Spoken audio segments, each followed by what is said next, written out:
The moon was a mere sliver in the inky sky, casting its feeble light upon the desolate highway. I gripped the steering wheel, my knuckles turning white with tension as the monotonous hum of the engine reverberated through the car. The road stretched out ahead, disappearing into the darkness like a serpent slithering into its lair. I swallowed hard, trying to shake off the unease that had settled in my gut like a stone. My name is Jack, and I had always considered myself a brave soul. But as I ventured deeper into the heart of the night, a growing sense of dread wrapped its icy fingers around my heart. The forest that bordered the road seemed to press in, the gnarled trees looming like silent sentinels. Their branches clawed at the edges of my vision, and every rustle of leaves sounded like whispers, like secrets that the night was conspiring to keep. I turned up the volume on the radio, desperately seeking a distraction from my racing thoughts. The music filled the car, but even its cheerful melodies couldn't drown out the ever-present feeling that something was watching, lurking just beyond the reach of my headlights. My eyes darted from side to side, scanning the darkness for any signs of movement, any hint that I wasn't alone on this desolate road. My gas gauge hovered dangerously close to the E, and the next sign of civilization was nowhere in sight. The isolation of the road gnawed at my nerves, and I began to regret my decision to take this shortcut through the forest. Every instinct in my body was screaming at me to turn back, to find the nearest town and seek refuge until the sun rose. But a stubborn determination kept my foot on the gas pedal, urging me to press on despite my fear. As I rounded a bend in the road, my headlights flickered for a moment before steadying again. I cursed under my breath, hoping that the car wouldn't decide to break down in the middle of this forsaken wilderness. Just as the thought crossed my mind, a figure appeared in the distance. Relief flooded through me, followed by a wave of confusion. It was a woman, standing by the side of the road with her thumb out as if hitchhiking. I approached cautiously, my caution warring with the impulse to help a fellow traveler. Her appearance was unsettling, her clothes tattered and dirty, her face obscured by shadows. But before I could make a decision, my car sputtered and coughed, the engine dying with a final pitiful wheeze. I slammed my palms against the steering wheel in frustration, my gaze flicking back to the woman. She hadn't moved an inch, her stance frozen in place as if she were a statue. With a resigned sigh, I unbuckled my seatbelt and stepped out of the car, the night air chilling my skin. "Hey, do you need help?" I called out, my voice tentative. The woman turned slowly to face me, and a shiver ran down my spine. Her eyes were hollow pits of darkness, devoid of any emotion or recognition. A wave of pure terror crashed over me, and I stumbled back, my heart pounding in my chest. My instincts screamed at me to run, to flee from this apparition that defied all reason and understanding. But my legs were frozen in place, and I could only watch in horror as the woman's mouth stretched impossibly wide, her lips parting to reveal row upon row of jagged, needle-like teeth. A guttural, inhuman sound emerged from her throat, a sound that scraped against my sanity like nails on a chalkboard. I tore my gaze away, stumbling backward, and my hand brushed against the rough bark of a tree. Panic surged through me, and I darted into the forest, branches snapping and scratching at my skin as I ran blindly through the darkness. Behind me, the unearthly cries of the woman echoed, the sound distorting and warping in ways that defied the laws of nature. My breath came in ragged gasps, and I could feel the edge of hysteria creeping at the corners of my mind. Hours must have passed, or maybe it was only minutes, I couldn't tell. Eventually, exhaustion forced me to a halt. I leaned against a tree, panting heavily, my thoughts a chaotic jumble of fear and confusion. The forest seemed to close in around me, the shadows swirling and shifting in unsettling patterns. And then, a whisper brushed against my ear, a voice that seemed to come from everywhere and nowhere at once. "You can't escape, Jack." I whirled around, my heart in my throat, but there was no one there. Only the trees, the darkness, and the weight of an unspeakable presence. With renewed desperation, I stumbled forward, driven by the primal urge to survive, to escape this nightmare. As the first pale rays of dawn began to creep over the horizon, I burst from the tree line and onto the road. My car sat there, lifeless, a stark reminder of the night's terrors. I stumbled to it, fumbling for my keys, and with a fervent prayer to any deity that might be listening, the engine roared to life. I peeled away from that accursed stretch of road, leaving the forest and its secrets behind. But no matter how fast I drove, I couldn't escape the haunting words that continued to echo in my mind. You can't escape, Jack. Even now, as I recount this tale, that voice lingers, a constant reminder that some terrors are not bound by the constraints of night or reality. And as the sun dips below the horizon once again, I can't help but glance at the shadows that dance just beyond the reach of my headlights, wondering if I'll ever truly be free from the darkness that I encountered on that fateful drive.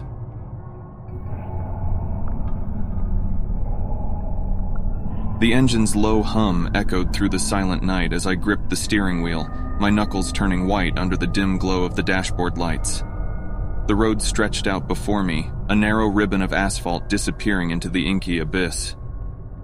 Mist clung to the edges of the forest, tendrils of fog snaking their way across the asphalt. My heart pounded, an erratic beat matching the rhythm of the windshield wipers swishing back and forth. I had always been told that driving at night was risky, that the darkness held secrets best left undisturbed. Yet there I was, alone on a desolate highway, my headlights cutting through the night as if seeking reassurance from the shadows themselves. The radio crackled intermittently, filling the car with bursts of static that only added to my growing unease. I reached out and turned it off, the sudden silence ringing in my ears. It had been a long day, and the fatigue was starting to take its toll. My eyelids felt heavy, and I fought to keep them open. But I knew the dangers of falling asleep at the wheel, so I rolled down the windows to let the cool night air slap my face and jolt me awake. As the wind rushed in, carrying with it the scent of damp earth and distant rain, a flicker of movement caught my attention. I peered into the darkness, my heart skipping a beat when I saw a figure standing at the edge of the road. I squinted, trying to make out the details, but the shadows seemed to cling to the figure, obscuring its features. My foot instinctively eased off the accelerator as I approached. Who could be out here at this hour? Stranded? Lost? My mind raced with possibilities, none of them reassuring. As I neared the figure, I could see that it was a woman, her pale dress billowing in the wind. Her hair was a wild tangle, and her arms were outstretched, as if beckoning me to stop. I slowed the car to a crawl, the headlights casting an eerie glow upon her. Panic clawed at the edges of my mind, but something inexplicable tugged at my heart. I found myself rolling down the passenger side window, my voice shaky as I called out to her, asking if she needed help. No response. The woman just stood there, her eyes hidden in the shadows of her disheveled hair. With a shiver running down my spine, I reached for my phone to call for assistance, but as my fingers brushed against the cold screen, a guttural sound erupted from the darkness, a low, mournful wail that seemed to come from all directions at once. My heart raced, and I fumbled for the ignition, desperate to put distance between me and this unsettling encounter.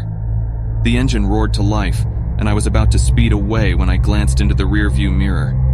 The woman was now standing directly behind my car, her arms still outstretched, fingers almost brushing the trunk. I gasped, slamming my foot on the gas pedal, and the tires screeched as the car shot forward. The woman's figure was swallowed by the darkness, and I kept driving, my breath coming in ragged gasps. What had just happened? My mind grappled for logical explanations, but nothing made sense. As I continued down the winding road, my pulse gradually slowed. Maybe it had been a trick of the mind, a combination of exhaustion and the eerie atmosphere of the night. I forced myself to focus on the road ahead, my hands gripping the wheel tightly. But then, just as quickly as the calm had settled in, a piercing chill swept through the car. I glanced at the temperature controls. They were set to a comfortable level, yet a bone-deep cold seemed to seep into my very core. I rubbed my arms, trying to dispel the sensation, but it persisted, and that's when I saw her again. In the distance, standing in the middle of the road, the same woman, her pale dress now billowing as if caught in a gust of wind that didn't touch the trees. My heart raced anew, and I stomped on the brakes, bringing the car to a shaky halt. She was closer this time, close enough for me to see her eyes, or the lack thereof. Dark, empty sockets stared back at me, and a horrified scream caught in my throat. This couldn't be real. It just couldn't be. I threw the car into reverse, tires spinning on the asphalt as I desperately tried to put distance between us. But every time I looked in the rear-view mirror, there she was, inches away, her skeletal hands pressing against the glass. Tears blurred my vision as I drove, panic gripping me in its icy embrace. The road seemed to stretch on forever, a never-ending nightmare of darkness and despair. I wanted to wake up, to escape this twisted reality, but there was no waking from this. And then, as if answering my silent plea, a faint light appeared in the distance, the glow of a gas station. Relief flooded through me as I pulled into the lot, the car coming to a stop with a shuddering sigh. I stumbled out of the vehicle, my legs weak and trembling. The gas station's fluorescent lights flickered overhead, casting a sickly pallor over everything. I turned to look back at the road, half expecting to see the woman again, but there was nothing. Just the empty highway, disappearing into the night. I leaned against the car, my breath ragged, my mind reeling. What had I seen out there? Was it a ghost? A hallucination? Or something far more sinister? I may never know, but one thing was certain. I would never drive alone at night again. The darkness held secrets, and some were never meant to be uncovered.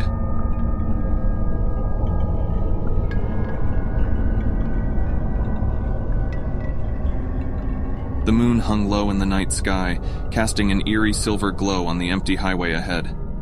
I tightened my grip on the steering wheel, my knuckles turning white. It was just me and the road, the hum of the engine the only sound in the desolate darkness. I glanced at the clock, 2:30 a.m. What had possessed me to embark on this late-night drive through the heart of nowhere? The radio crackled, its distorted voice offering faint company. I pressed the seek button, hoping to find something that could distract me from the overwhelming sense of isolation. But all I got were snippets of static and disjointed fragments of songs that only added to the unsettling ambiance. With a frustrated sigh, I turned it off, plunging the car into an even deeper silence. As I continued down the road, my eyes played tricks on me. Shadows seemed to move at the edge of my vision, disappearing whenever I turned to look. I blinked hard, trying to shake off the fatigue that was starting to settle in. My tired mind tried to rationalize the unease that was gnawing at me, attributing it to exhaustion and the unfamiliarity of the surroundings. But then I saw it. A figure standing at the side of the road. My foot instinctively eased off the gas pedal, and I squinted through the windshield. It was a woman, dressed in a white gown that seemed to glow in the moonlight. Her hair was dark and unkempt, and her face was obscured as she stared into the distance. A chill ran down my spine. Why would anyone be out here in the middle of the night? I glanced around, half expecting to see a broken-down car or some other reason for her presence. But there was nothing, just the empty road and the barren landscape stretching out on either side. I slowed down as I approached her, my heart pounding in my chest. Should I stop? Maybe she needed help. Or perhaps it was a trap. The stories of roadside dangers flooded my mind, and a feeling of dread settled in the pit of my stomach. As I got closer, I made a quick decision and kept driving, my eyes locked on the road ahead. But as I passed her, I stole a quick glance in the rearview mirror, and my blood turned to ice. She was no longer standing at the side of the road. Instead, she was right behind my car, her pale face pressed against the back window, her eyes wide and empty. I let out a strangled scream and stomped on the gas pedal, my heart racing faster than the car. The highway stretched on, seemingly endless. My mind was a jumble of fear and confusion. How was this possible? How could she have moved so quickly? I kept stealing glances at the rearview mirror, half expecting her to be there again, but each time I looked, there was nothing but darkness. My gas tank was running low and panic was beginning to take over. I scanned the road ahead, praying to see a sign of civilization. And then, in the distance, I saw the dim glow of a single street light. Relief flooded through me and I pushed the car forward, my eyes locked on that distant beacon of hope. As I got closer, I saw that the light was illuminating an intersection. My heart sank as I realized there were no other roads leading off from it, just a solitary crossroads in the middle of nowhere. I slowed down as I approached the intersection, my mind racing. I had no choice but to keep driving straight, hoping that this would lead me to safety. But as I passed through the intersection, I felt a jolt, as if the car had hit something. I slammed on the brakes and looked around in confusion. There was nothing in front of me, no obstacle that I could have hit. And then, in the rearview mirror, I saw it, the woman, her white gown stained with blood, standing in the middle of the road behind me. I screamed as I put the car in reverse, my heart pounding. But as I looked back again, she was gone. I was alone on the road once more, the intersection now behind me. The air was heavy with silence, and a sense of dread settled over me like a shroud. I turned the car around and sped back in the direction I had come from, my mind a whirlwind of fear and confusion. The road seemed to stretch on forever, each mile feeling like an eternity. The moon hung high in the sky, casting an otherworldly glow on the landscape. And then, just as suddenly as it had begun, the road ended. I slammed on the brakes, the car skidding to a stop at the edge of a gaping chasm. The ground had given way, leaving nothing but darkness ahead. I sat there, my heart pounding, the truth sinking in. There was nowhere left to go. I turned off the engine and sat in the silence, my mind a whirlwind of terror. And then, as if in response to my despair, I heard a soft whisper, carried by the wind. It was her voice, distant and haunting. "You can't escape," she murmured, the words sending a shiver down my spine. I closed my eyes, tears streaming down my face. I was trapped, a pawn in some nightmarish game. The realization washed over me like a tidal wave, and I knew that I was lost. The darkness closed in around me, and her voice grew louder, filling my ears until there was nothing else. And then, in an instant, everything went silent.